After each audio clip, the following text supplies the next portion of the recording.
What's up guys et bienvenue dans cette première vidéo interview et notre premier invité c'est Kirsoff de French Battle.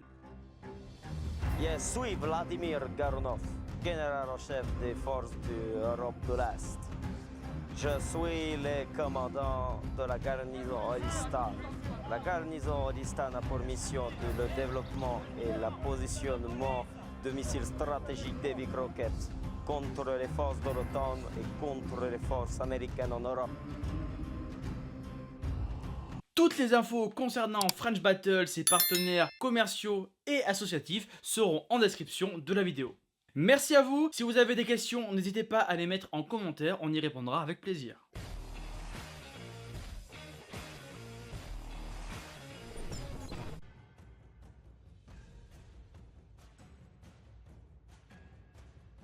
Bonjour à tous, bonjour Fred, merci de m'accueillir dans ton humble demeure. Alors, tout d'abord, qui suis-je? Je suis un humain, comme vous, comme tout le monde qui regardait cette vidéo. Plus sérieusement, Kirsoff est un pseudonyme, je me prénomme Gilles, j'ai 28 ans, je suis joueur et passionné d'airsoft, mais je suis créateur, organisateur et animateur d'événements d'airsoft.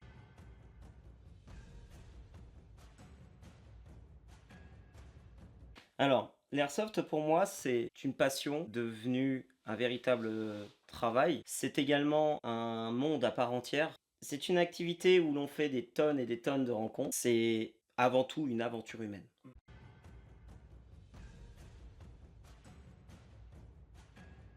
French Battle, avant ça Airsoft Unity, et même avant Airsoft Unity, la Stanley Airsoft. C'est un état d'esprit similaire que j'ai acquis au sein du milieu associatif qui s'intitulait la Stanley Airsoft, où on était une grosse association. De là est né un projet de vie avec Airsoft Unity, un pari assez fou, créer un projet professionnel, autrement appelé une entreprise, c'est un enfant qu'on élève. La création d'entreprise par exemple, c'est un enfant qui naît. De cette naissance, il faut l'élever, il faut l'éduquer, il faut lui faire apprendre à marcher tout simplement.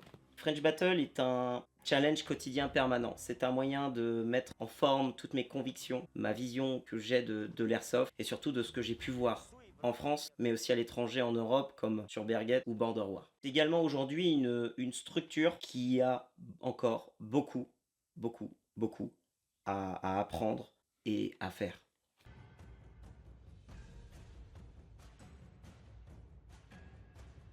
Alors, tout d'abord, French Battle, que ce soit pour les joueurs confirmés, les nouveaux joueurs ou les comités d'entreprise Co, nous mettons à disposition tout un tas de réseaux d'informations. Le point clé et le point principal, c'est notre site internet qui est représentatif en fait de French Battle avec tous les modes de jeu. Dans ce site web, vous pourrez donc trouver un règlement de jeu, les tarifs pour chaque type d'événement, j'insiste bien sur chaque type puisqu'il y a plusieurs types d'événements.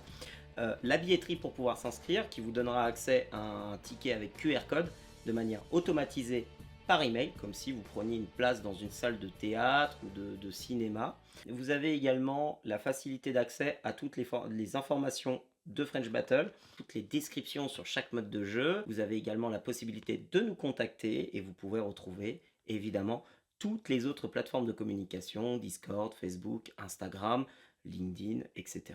etc.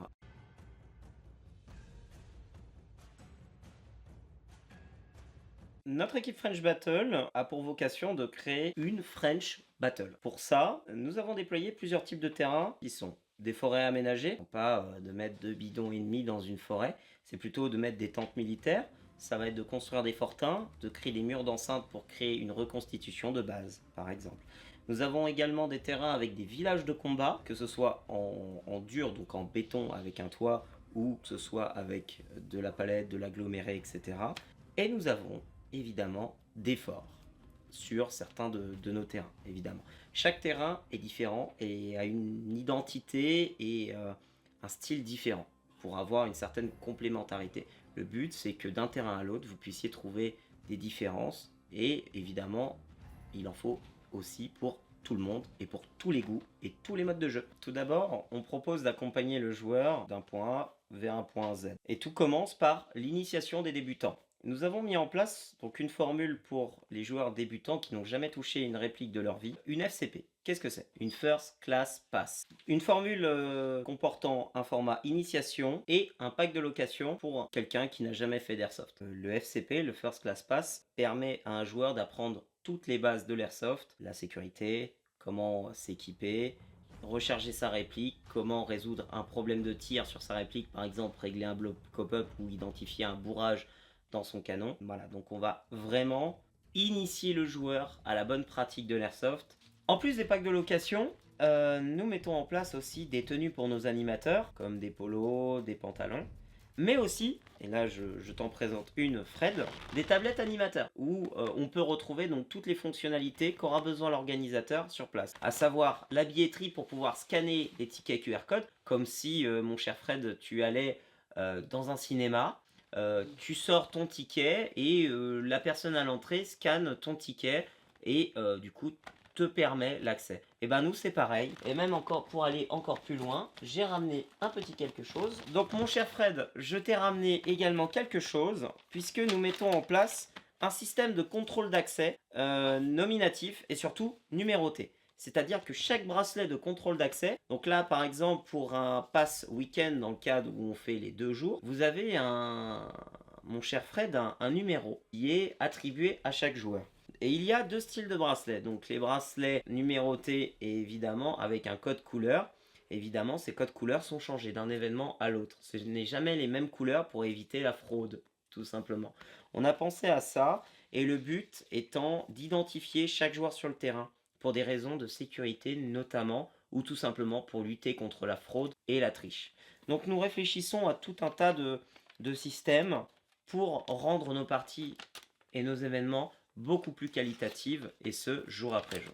Et même pour aller encore plus loin, grâce à ces tablettes, en fait, on a le moyen de partager des documents en temps réel avec tous les arbitres présents sur le terrain, notamment pour les contrôles chronie-volants. C'est-à-dire qu'on est capable de repérer un joueur, relever son numéro, le passer au contrôle chronie, et d'avoir en temps réel, sur un Excel partagé, en fait, la puissance de la réplique. Qui fait qu'en cas de contrôle supplémentaire, la personne qui sera recontrôlée, mais avec une puissance qui va être 2 fois plus forte, va être non seulement repérée tout de suite via Excel partagé, mais en plus de ça, va être sanctionnée dès maintenant. Ce qui fait qu'une personne, si elle veut tricher, elle le peut, mais attention au contrôle derrière. Parce que derrière, on est vigilant au contrôle sur le terrain. Et on ne porte pas du tout de laxisme sur tout ce qui est contrôle chronie-volant, etc.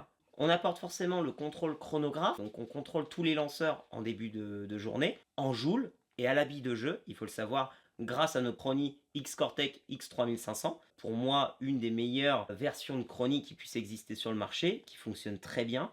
Mais le joueur a toujours la possibilité de tricher derrière. C'est pourquoi on applique des contrôles chronie-volants à n'importe quel moment de la partie. Que le joueur soit en jeu, pour vraiment essayer de prendre n'importe quel joueur aléatoirement sur le fait s'il a envie de tricher.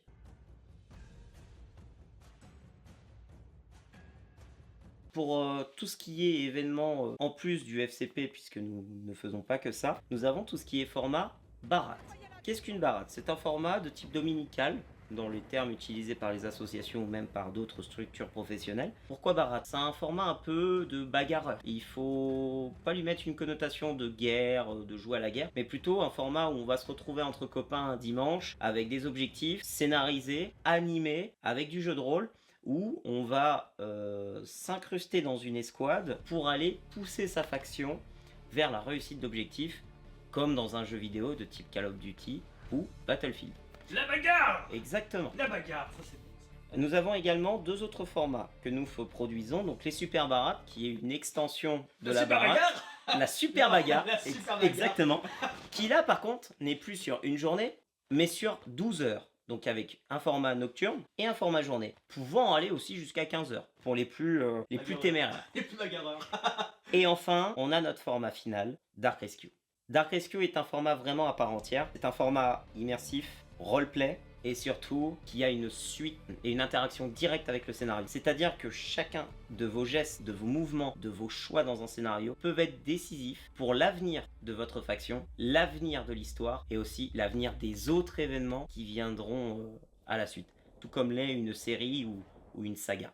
Dark Rescue, c'est surtout un format toujours identique, c'est on s'infile de type force spéciale derrière des lignes ennemies ou en plein cœur d'un territoire hostile pour sauver un bien, une personne dans le scénario, ça peut être tout un tas de choses. Ce format commence toujours de nuit et se termine toujours le dimanche midi.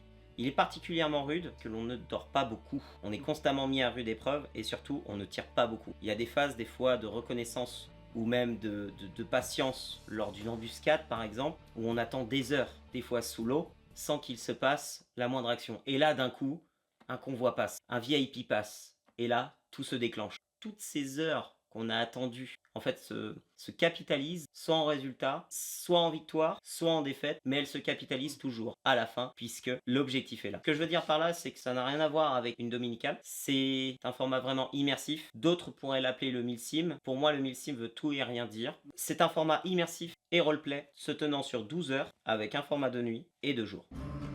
Ok pour tout le monde?